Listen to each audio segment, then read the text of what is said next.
않을까 싶습니다. 자, 오늘 말씀 고맙습니다.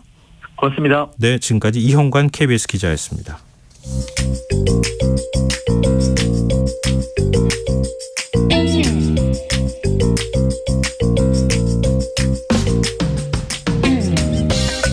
복잡한 정책부터 실물 경제와 투자까지 눈여겨봐야 할 경제 이슈 깊이 있게 살펴보는 시간입니다. 경제읽기 경향신문 박병률 경제부장 전화로 만나보겠습니다. 부장님 안녕하세요. 네, 안녕하세요. 네, 윤석열 정부 출범 1주년 맞아서 지난 1년 동안의 경제 상황은 어떻는지 좀 오늘 얘기를 해주신다고요.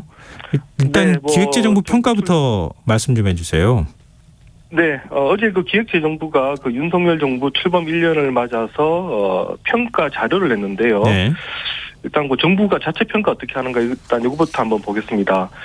그대로 한번 읽어드리면 네.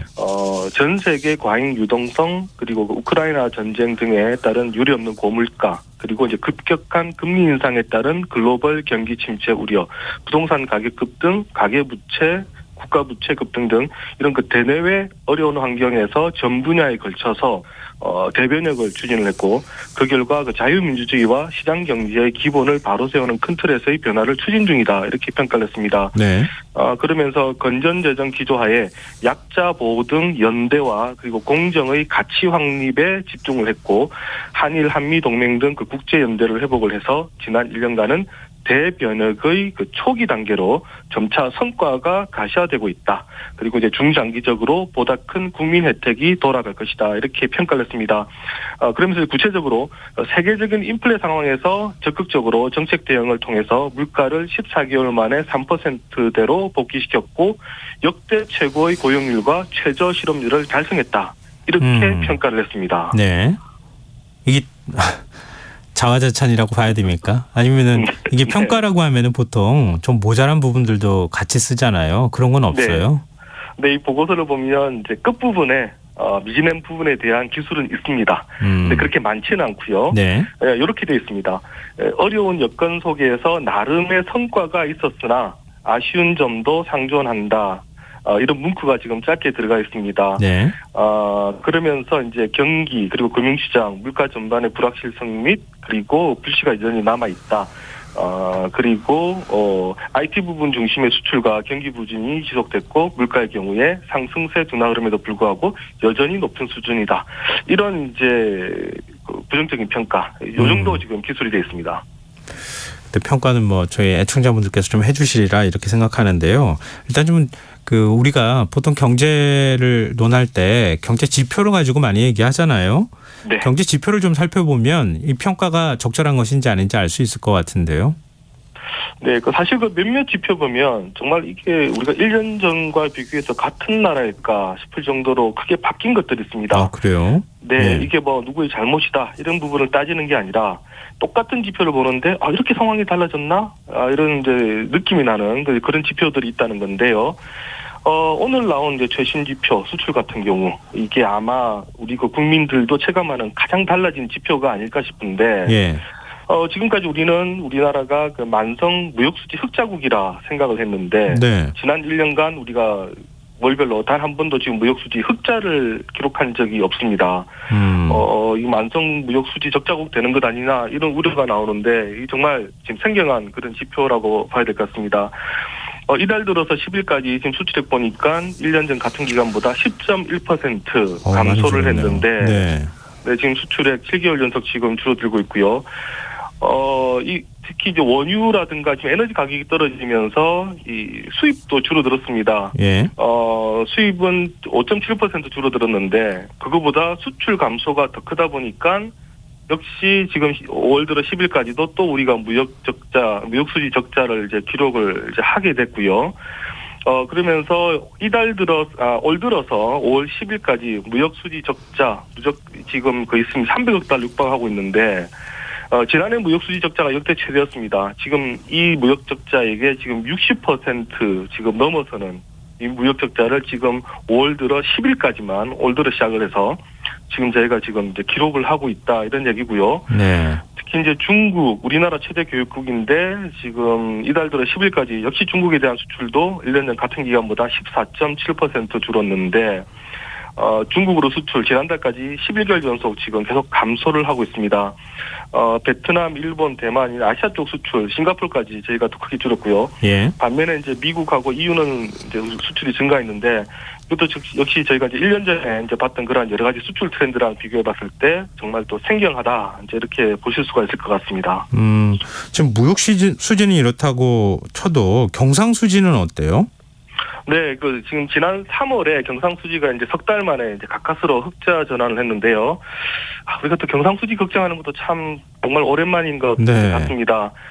이 무역수지에 기반한 상품수지는 적자였습니다만 다행히 이제 배당 수입이 늘어나서 아주 소폭 지금 우리가 이번에 흑자를 봤습니다. 경상수지 흑자는 이제 2억 달러, 2억 7천만 달러 정확하게 말씀드리면 흑자로 짓게 됐는데 근데 지난 3월 이런 경상수지 흑자 규모, 우리가 1년 전 같은 기간과 비교하면, 1년 전에는 우리가 67억 달러 흑자였거든요. 네. 근데 이번에 2억 달러 흑자니까 무려 65억 달러가 지금 감소를 한 거고요. 1, 2분기 경상수지 적자에 1, 2월 경상수지 적자에 이제 3월 소폭 경상수지 흑자를 남기다 보니까 1분기 전체로는, 우리가 지금 44억 달러 지금 적자를 기록을 했습니다. 이렇게 이제 1분기 기준으로 우리가 적자를 기록한 것 2012년 이후에 지금 11년 만에 처음으로 지금 분기별 경상수지 지금 적자를 지금 기록을 했습니다. 이제 문제는 지금 4월인데요. 네. 통상 우리가 4월은 이 상품 수지가 좋을 때도 우리가 경상수지가 적자를 보일 때가 많습니다. 네. 왜냐하면 우리나라 이제 배당이 주로 4월 달에 몰렸기 때문에 외국인들 배당이 4월 달에 상당히 많이 나갑니다. 근데 지금 보니까 상품 수지도 사실상 아마 이제 적자일 텐데 이런 상황에서 배당 수지까지 적자가 되면 또 4월에는 대규모 적자를 보일 가능성도 지금 있습니다. 다만 한은은 이번에 이런 우려에 관련돼 가지고 최근에 우리나라 기업들의 해외 현지 법인으로부터 배당 수입이 좀 있어 가지고 과거에 보였던 것처럼 그런 큰 폭의 경상수지 적자가 4월에 보이지는 않을 거다. 그렇게 얘기는 했습니다만 그러면서도 균형 수준을 유지할 것이다. 이렇게 했습니다. 그러니까 큰 폭의 흑자는 기대하기 힘들고 잘해야 이제 균형, 그러니까 제로 정도 된다라는 얘기인데 지금까지 우리가 흘러왔던 분위기로 봤을 때는 4월 역시 흑자를 기대하기는 다소 좀 무리가 아닌가 싶은데 그렇게 되면 또 한 달 만에 경상수지가 다시 적자로 돌아서게 되는 겁니다. 이게 그 IMF 외환위기 이후에는 거의 처음 보는 굉장히 생경한 모습인 것 같다 이런 생각이 좀 드는데요. 고용률, 실업률 이건 어떻습니까? 네, 아까 말씀드린 것처럼 정부가 가장 크게 우리가 잘했다라고 하는 부분인데요. 예. 역대 최고의 고용률 그리고 역대 최저의 실업률을 달성했다라고 자평합니다. 이 수치로 보면 맞습니다. 근데 근데 우리가 이제 수치, 이 고용을 하더라도 어떤 일자리가 늘었느냐, 또 실업률이 좋아졌다고 하더라도 어떻게 실업률이 좋아졌느냐, 이거 자세히 봐야 되는데 그렇지 않으면 이 숫자에 대한 착시가 생겨납니다. 일단 먼저 지금 취업자 수 보면 지금 4월 취업자 수가 1년 전보다 35만 명 증가를 했습니다. 많이 증가했다라고 볼 수 있습니다만 윤석열 정부가 첫 출범하던 지난해 5월 우리가 증가하던 취업자 수가 93만 명이었습니다. 그러니까 그것과 비교하면 지금 3분의 1 토막이 났다고 봐야 되고요. 점점 이제 문제는 이 지금 취업자 수 증감이 1월부터 계속 지금 줄어들고 있습니다. 오늘 그 발표한 KDI 올해 일자리 수 증감 27만 개 정도로 지금 보고 있는데 그렇다면 하반기로 갈수록 월별 일자리 수 증가가 점점 더 이제 줄어들 것이다라고 보시면 되고요. 지금 수출 감소가 계속해서 크기 때문에 특히 제조업 중심으로 일자리 주는 부분들 우려를 해야 됩니다. 특히 지금 그럼 일자리 어디서 늘어났냐? 정부는 이제 고용이 잘 되고 있다라고 하는데 지금 우리가 볼 때 좋은 일자리라고 하면 아무래도 이제 제조업 일자리로 좀 봐야 될 텐데요. 지금 제조업 일자리 올 들어서 지금 1, 2, 3, 4월 계속 줄고 있습니다. 특히 4월은 무려 지금 일자리가 9만 7천 개 제조업에서 줄어들었고요. 늘어난 일자리는 어디냐 봤더니 숙박 음식점업 그리고 보건복지업 이런 데서 지금 일자리가 많이 늘고 있습니다. 그러니까 코로나19가 살짝 이제 완화가 되면서 외식이 증가하면서 지금 여기서 일자리가 늘었다는 얘기인데 이제 이런 식으로 일자리가 늘면 정부 숫자로는 그 일자리가 많이 는 것으로 이제 잡힙니다만 국민들이 체감할 때는 이 취업난 같은 게 해소가 됐다라고는 이제 잘 못 느낀다 이렇게 보시면 되고요. 특히 연령대로 보니까 일자리 어디서 늘어났느냐 지금 60세 이상에서 취업자가 지난 4월의 경우 44만 명이 늘어났습니다. 네. 근데 60세 이상을 제외한 연령대에서는 오히려 일자리가 8만 8천 개, 그러니까 약 한 9만 개 정도 줄어들었고요. 청년층 15세에서 29세에서는 취업자가 13만 개 줄어들었고, 특히 또 40대, 우리 사회 이제 가장인데 40대에서도 일자리가 2만 개 줄었습니다. 그래서 10개월 연속 감소를 했습니다. 그러니까 지금 60대 이상에서 아무래도 60대 이상은 뭐 상용직이라든가 그리고 안정적인 직장으로 좀 보기 힘든 그런 일자리가 많을 텐데, 예. 상대적으로 이제 단기 일자리에서 일자리가 많이 늘었다는 얘기고, 사회 주축이 되는 40대 그리고 청년층 일자리 계속 줄어들고, 취업층에서는 그리고 이제 제조업에서 일자리가 줄어들었기 때문에 정부 수치로는 아주 좋은 고용률 그리고 아주 좋은 실업률이 나옵니다만, 우리 이제 일반 국민들이 체감할 때는 일자리가 아주 좋아졌다라고 이제 느끼기 힘든 그런 지금 착시 현상이 지금 벌어지고 있는 겁니다. 근데 뭐 물가는 아마 계속 언론 보도도 나왔고 그랬기 때문에 3%대로 일단 안정시켰다, 안정이냐 아니냐 이런 뭐 평가는 좀 엇갈릴 수 있겠지만 국민들이 체감하시는 게 있으니까 일단 좀 넘어가도록 하고요. 이 정부의 재정 건전성 정책들 계속 강조하지 네. 않았습니까? 네. 근데 재정 수지 적자 폭도 적지 않다고요? 네, 지금 오늘 또 재정 동향을 보니까 올 들어 3월까지 정부의 총 수입 145조인데 이게 지난해 같은 기간 대비 25조 원 감소를 했는데요. 네. 결론적으로 말씀드리면 지금 재정 수지 적자 폭이 지금 1분기 만에 올해 예상치의 지금 90%에 달할 정도로 지금 재정 수지 적자 폭이 커졌습니다. 근데 왜 이렇게 커졌냐 봤더니 정부가 지출을 줄였습니다. 근데 지출을 줄였는데 새 수입이 그거보다 지금 더 빨리 줄어들면서 지금 재정 적자 폭이 지금 커졌는데요. 아까 말씀드린 것처럼 지금 새 수입이 약 한 지금 24조 원 그리고 이제 전체 총 수입으로는 25조 원 지금 감소를 하다 보니까 재정 적자 폭이 지금 아주 커졌습니다.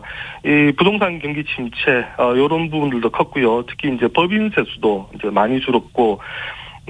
정부 입장에서는 하반기로 갈수록 법인세라든가 경기가 좀 좋아지면서 세수가 늘 것이다라고 얘기를 하는데, 예. 지금 삼성전자만 하더라도 지금 2분기 지금 실적을 보면 지금 적자 가능성이 나오고 있습니다. 삼성의 경우 법인세를 상당히 많이 내는데 과연 정부가 지금 뜻하는 대로 세금이 잘 거치겠느냐 지금 우려들이 지금 나오고 있는데요. 네. 지금 우리가 통합재정 수지라는 게 있습니다. 총 수입에서 총 지출을 뺀 게 통합재정 수지라는데 이게 지금 1분기만 41조 원 적자입니다. 지난해 같은 기간보다 지금 8조 원 이상 이제 적자가 폭이 더 커졌습니다. 이런 상태로 가면 일단 어쨌든 정부는 계속 지출을 늘리지 않으면서 지금 줄이고 있습니다만 새 수입이 지금 줄어드는 상황. 결국 하반기 가면 걱정될 만한 부분이겠네요. 이런 얘기가 안 나올 수가 없을 것 같습니다. 네, 정부가 쓸 돈은 더 많아질 것 같은데 이것도 좀 걱정이 될 것 같습니다. 네, 오늘 경제 읽기 여기까지 하겠습니다. 경향신문 박병렬 경제부장이었습니다. 고맙습니다. 네, 감사합니다. 김성환의 시사일 1부 순서 여기서 마무리하겠습니다. 전 11시 정각 2부에 다시 오겠습니다.